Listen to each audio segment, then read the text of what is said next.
Capítulo 1 A vocação intelectual e o intelectual é um consagrado. Falar de vocação é referir-se àqueles que pretendem fazer do trabalho intelectual sua própria vida, tanto os que têm todo o seu tempo para dedicar ao estudo, como os que, empenhados em suas ocupações profissionais, reservam para si, como feliz suplemento e recompensa, o desenvolvimento profundo do espírito. Digo profundo para descartar a ideia de um verniz superficial. Uma vocação não se satisfaz com vagas leituras e pequenos trabalhos dispersos. Exige penetração e continuidade, um esforço metódico, que vise uma plenitude que corresponda ao apelo do espírito e aos recursos que ele nos quis comunicar. Esse apelo não deve ser prejulgado. Entrar por um caminho que não se pode trilhar com segurança só pode resultar em fracassos. O trabalho impõe-se a todos. E depois de uma primeira formação onerosa, seria uma tolice deixar o espírito recair pouco a pouco na indigência inicial. Mas uma coisa é a tranquila conservação do que adquirimos, outra a retomada desde seus fundamentos de uma instrução que reconhecemos provisória,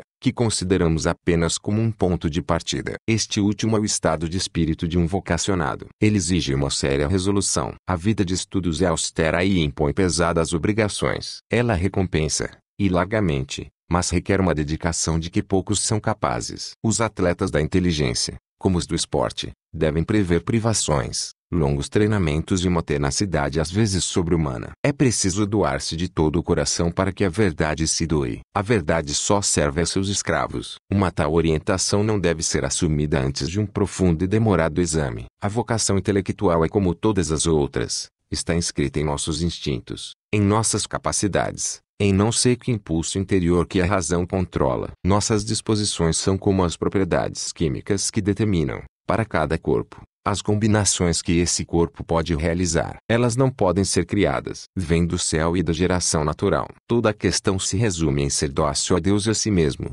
Depois de ter ouvido essas duas vozes, assim compreendida, a frase de Disraeli, faz o que te agrada, desde que realmente te agrade, é um precioso conselho. O gosto que está em correlação com as tendências profundas e com as aptidões é um excelente juiz. Se São Tomás pôde dizer que o prazer qualifica as funções e pode servir para classificar os homens, ele poderia concluir disso que o prazer também pode revelar nossas vocações. Basta que mergulhemos até essas profundezas onde o gosto e o impulso espontâneo encontram-se com os dons de Deus e com sua providência. Além do imenso interesse da realização de si mesmo em plenitude, o estudo de uma vocação intelectual tem um interesse geral a que ninguém pode se furtar. A humanidade cristã é composta de personalidades diversas, e nenhuma delas abdica de si mesmas sem empobrecer o todo e sem privar o Cristo eterno de uma parte de seu reino. O Cristo reina desdobrando-se. A vida inteira de um de seus membros é um instante qualificado da sua duração. Toda existência humana e cristã é uma existência incomunicável,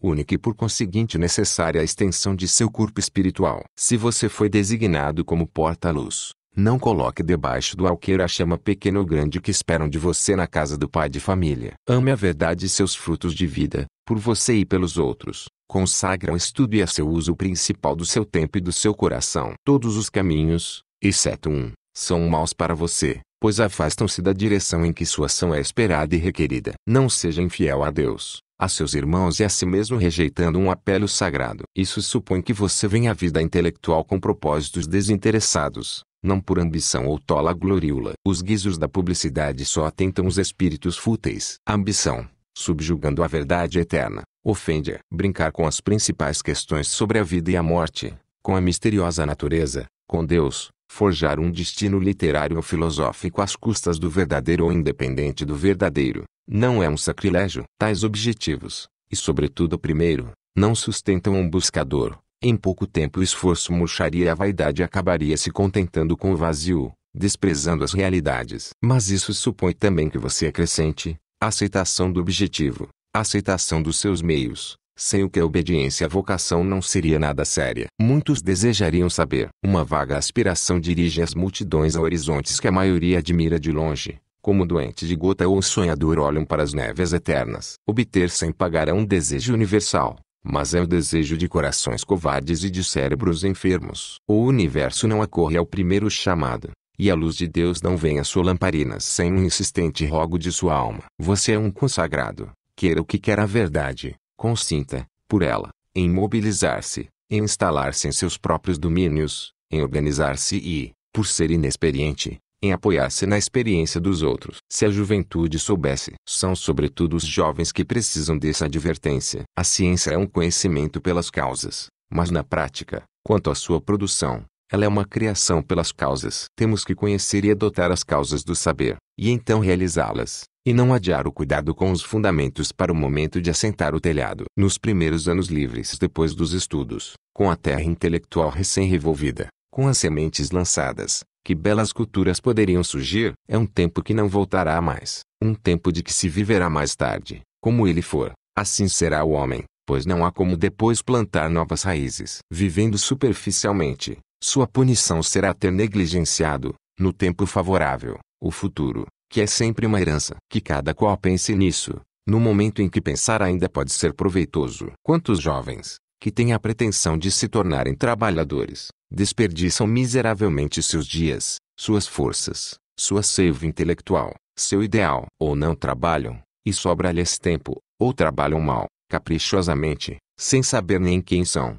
nem para onde querem ir, nem como se caminha. Cursos, leituras, amizades, dosagem de trabalho e de repouso, de solidão e de ação, de cultura geral e da especializada, espírito de estudo, arte de extrair e utilizar as informações adquiridas, realizações provisórias que anunciam o próximo trabalho, virtudes a obter e a desenvolver, nada é previsto, e nada se realizará. Entretanto, que diferença, em igualdade de recursos, entre aquele que sabe e que prevê e aquele que segue ao sabor das correntezas. O gênio é uma longa paciência, mas uma paciência organizada, inteligente. Não é preciso ter faculdades extraordinárias para realizar uma obra, basta uma simples superioridade. O resto é dado pela energia e por sua judiciosa aplicação. É como se dá com um trabalhador probo, econômico e fiel à sua tarefa. Ele a cumpre, enquanto o inventor é muitas vezes um fracassado e amargurado. O que disse vale para todos. Aplico-o entretanto especialmente àqueles que sabem que dispõem apenas de uma parte de sua vida,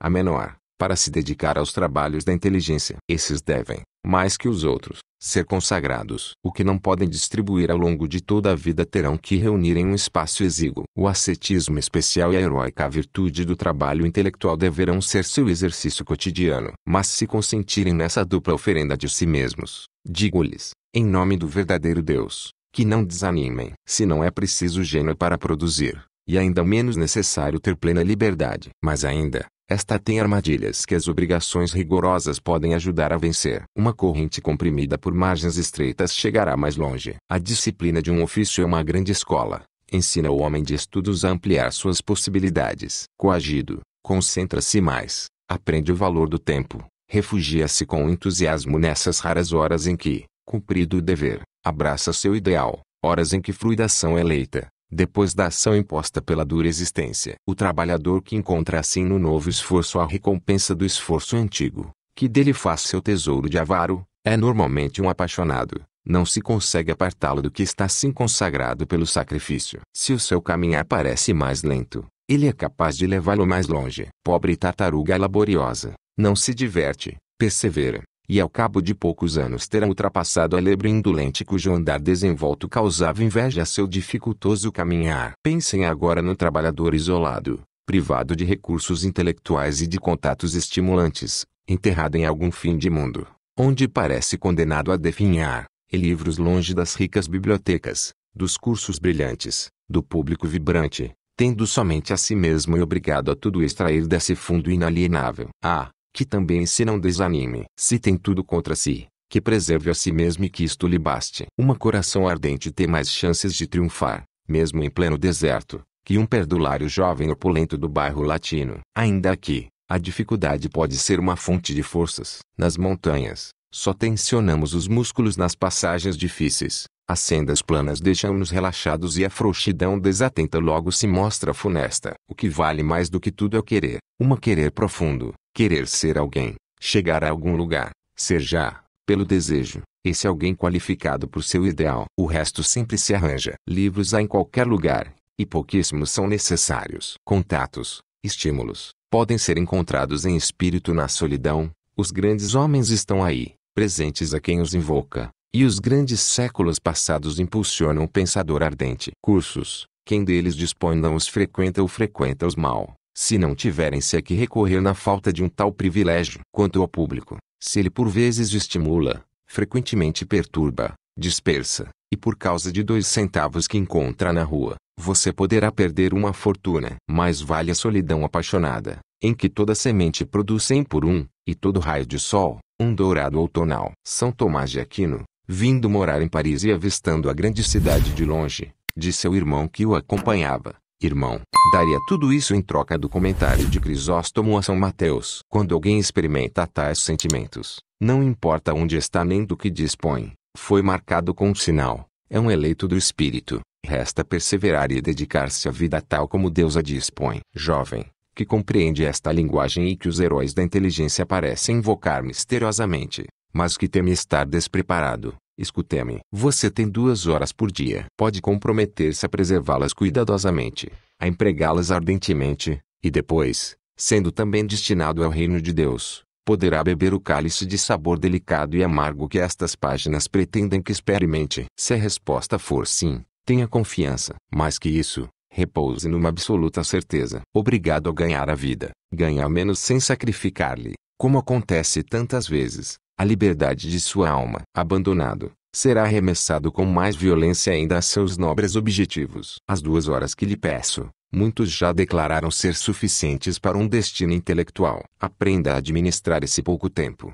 Mergulhe todos os dias de sua vida na fonte que desaltera e dá ainda mais sede. Quer ajudar com sua humilde parte a perpetuar a sabedoria entre os homens, a entesourar a herança dos séculos, a fornecer ao presente as regras do espírito, a descobrir os fatos e as causas, a orientar os olhos inconstantes para as causas primeiras e os corações para os objetivos supremos, a reavivar a chama que se apaga, a organizar a propaganda da verdade e do bem. É o seu quinhão. Isso vale sem dúvida um sacrifício suplementar e o cultivo de uma paixão abrasadora. O estudo e a prática daquilo que o padre Gratry denomina de lógica viva, ou seja, o desenvolvimento de nosso espírito ou verbo humano através do contato direto ou indireto com o espírito e o verbo divino. Esse estudo grave e essa prática perseverante lhe darão acesso ao admirável santuário. Estará entre os que crescem, adquirem e se dispõem aos dons magníficos. Você também, um dia, se Deus quiser, encontrará um lugar na Assembleia dos Nobres Espíritos. Capítulo 1. A vocação intelectual e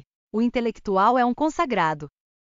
Uma outra característica da vocação intelectual é que o trabalhador cristão, que é um consagrado, não deve ser um homem isolado. Seja qual for a sua situação, por mais abandonado ou retirado que esteja materialmente, não deve cair na tentação do individualismo, imagem deformada da personalidade cristã. Tanto quanto a solidão vivifica, o isolamento paralisa e esteriliza. A força de ser uma alma, deixa-se de ser um homem. Dizia Victor Hugo: o isolamento é inumano, pois trabalhar humanamente é trabalhar com o sentimento do homem, de suas necessidades, de suas grandezas, da solidariedade que nos une em uma vida estreitamente comum. Um trabalhador cristão deveria viver constantemente no universal, na história. Já que vive com Jesus Cristo, não pode separar dele nem os tempos, nem os homens. A vida real é uma vida na unidade, uma vida familiar imensa que tem a caridade por lei. Se o estudo almeja ser um ato vital, não uma arte pela arte ou por abstração, deve deixar-se reger por essa lei da unidade cordial. Rezamos diante do crucifixo,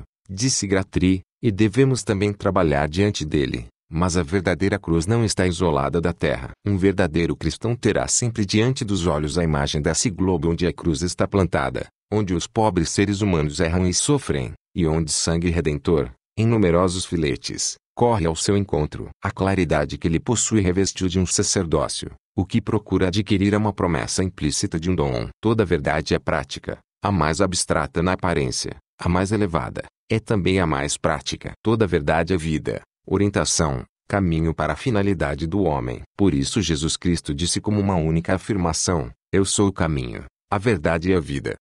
Trabalhe sempre em espírito de serviço, como diz o Evangelho. Ou se o gênero humano fremir ao seu redor, distinga estes ou aqueles indivíduos ou grupos de que conheceis a indigência, descubra o que pode arrancá-los da noite, enobrecê-los, o que, de perto ou de longe, salva-os. As únicas verdades santas são as verdades redentoras, e é tanto sobre nosso trabalho como sobre tudo o mais que o apóstolo afirma: a vontade de Deus é que sejais santos. 2. Jesus Cristo precisa de nosso espírito para a sua obra como precisava, sobre a terra, de seu próprio espírito humano. Ele partiu, nós o continuamos, Temos essa incomensurável honra. Somos seus membros, e portanto participamos de seu espírito, e portanto somos seus cooperadores. Ele age por nós no exterior e por seu espírito inspirador no nosso interior, como quando vivia e agia no exterior por sua voz e no interior por sua graça. Sendo nosso trabalho necessário para essa ação, trabalhemos como Jesus meditava, bebendo, como ele, nas águas do Pai, a fim de compartilhá-las. 3. O intelectual pertence a seu tempo.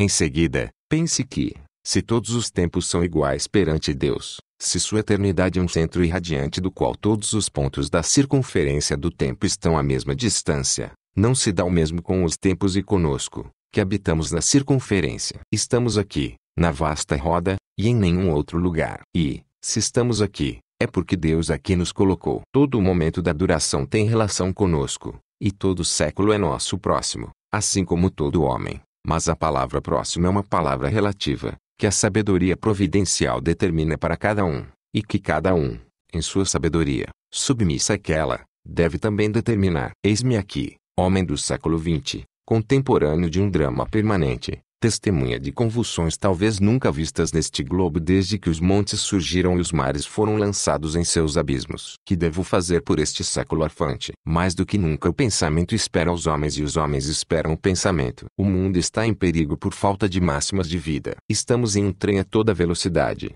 e sem sinalização, sem agulheiros. O planeta não sabe para onde vai, sua lei o abandona. Quem lhe restituirá o seu sol? Não digo isso para restringir o campo da investigação intelectual e para confiná-la no estudo exclusivamente religioso. Logo isso ficará claro. Já disse que toda verdade é prática, que toda verdade salva. Mas indico um espírito, e esse espírito, do ponto de vista do momento atual e também em geral, exclui o diletantismo. Exclui também uma certa tendência arqueológica, um amor pelo passado que negligencia as dores presentes. Uma estima pelo passado que parece ignorar a presença universal de Deus. Os tempos não se equivalem, mas todos os tempos são tempos cristãos. E é um tempo que, para nós e praticamente, sobrepassa a todos os outros. O nosso é para ele que existem nossos recursos inatos, nossas graças de hoje e de amanhã, e portanto também os esforços que lhes devem corresponder. Não nos assemelhemos aos que parecem estar sempre acompanhando os funerais do passado. Aproveitemos, vivos, o valor dos mortos. A verdade é sempre nova, como a erva da manhã que um delicado orvalho recobre. Todas as verdades antigas têm o desejo de reflorescer. Deus não envelhece. Devemos ajudar esse Deus a renovar, não os passados sepultados e as crônicas extintas, mas a face eterna da terra. Esse é o espírito do intelectual católico, essa sua vocação. Quanto antes ele especificar esse quadro geral pela descoberta do gênero de estudos a que se deve dedicar, tanto melhor. Ouça, agora, quais as virtudes que Deus lhe pede.